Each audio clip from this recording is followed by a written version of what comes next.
makanan, saya sejenis makanan daging yang berprotein. Sekarang saya menuju ke mulut. Jadi pertama makanan masuk ke mulut. Mulut adalah rongga yang berbentuk oval yang menjadi jalan masuknya makanan, minuman, dan udara dalam sistem pencernaan. Nah, di dalam itu ada di dalam gigi ini ada namanya caninus. Caninus ini adalah gigi taring yang berfungsi untuk menyampai makanan. Nah, caninus ini di rahang atas itu ada kanan kiri dua, di rahang bawah juga ada dua. Terus ada habis ke caninus dia masuk ke premolar itu di geraham depan dia yang berfungsi untuk mengunyah makanan. Dia tuh ada 8 di rahang bawah tuh masing-masing ada 2, di rahang atas masing-masing juga ada 2.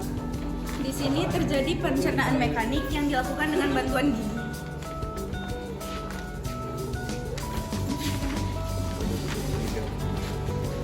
Lidah berfungsi untuk membolak-balikkan makanan dan sebagai pengenjam rasa. Jadi di sini terjadi pencernaan kimiawi yang dilakukan dengan bantuan enzim. Di dalam mulut terdapat kelenjar saliva yang terbagi menjadi 3, yaitu parotis, mandibula, dan sublingual. Fungsinya untuk mengeluarkan makanan, untuk mengencapkan rasa, melembabkan dan memastikan makanan agar mudah ditelan. Karena jenis makanan protein, maka tidak terjadi proses pengubahan makanan. Enzim amilase mengubah amilum menjadi maltosa.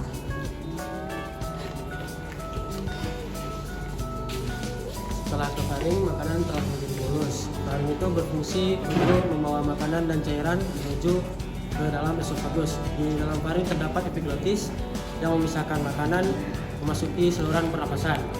Dan esofagus itu berfungsi untuk membawa makanan dan cairan menuju lambung.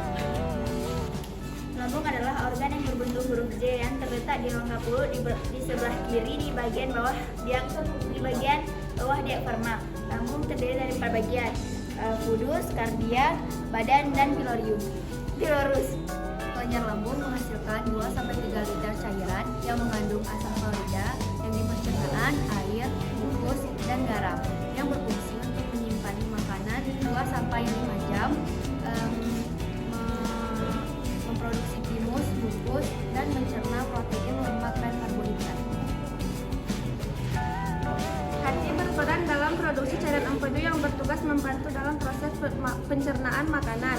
Hati menghasilkan empedu yang bernama bilirubin, dan biliverdum zat ini akan membantu dalam proses pencernaan lemak. Fungsi dari pankreas adalah untuk menghasilkan hormon insulin. Hormon insulin menghasilkan glukagon. Glukagon berfungsi untuk mengontrol gula dalam darah.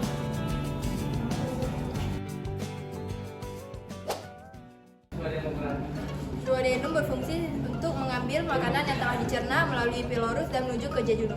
Jejunum atau yang biasa disebut usus kosong berfungsi untuk mencerna makanan dengan enzim-enzim yang ada di usus halus. Lalu pergi ke ileum yang biasa disebut usus penyerapan. Usus ileum dilengkapi dengan jonjon atau villi usus yang berfungsi untuk memperluas area penyerapan dan dilanjutkan dengan proses penyerapan nutrisi ke dalam aliran darah. Usus besar adalah organ tubuh yang menjadi bagian akhir dari sistem pencernaan. Fungsinya adalah mengeluarkan zat sisa berupa feses, memproduksi mukus yang mengandung enzim, mengaborsi 80-90% air dan elektrolit dari tubuh yang tersisa hingga tubuh sempadan. Merupakan tempat bakteri yang mampu mencerna sedikit selulosa, memproduksi sedikit kalori, menghasilkan vitamin K, riboflavin, tiamin, dan gas. Feses yang dibentuk oleh usus besar nantinya akan ditampung sementara oleh rektum sebelum dikeluarkan melalui anus. Sedangkan anus merupakan bagian paling akhir dari sistem pencernaan yang panjangnya sekitar 3-4 cm yang terletak di bawah rektum, dan bagian anus merupakan bagian peralihan antara dalam dan luar tubuh manusia. Dan begitulah perjalananku dari mulut hingga ke anus. Kami dari kelompok kinestetik mengucapkan Terima kasih.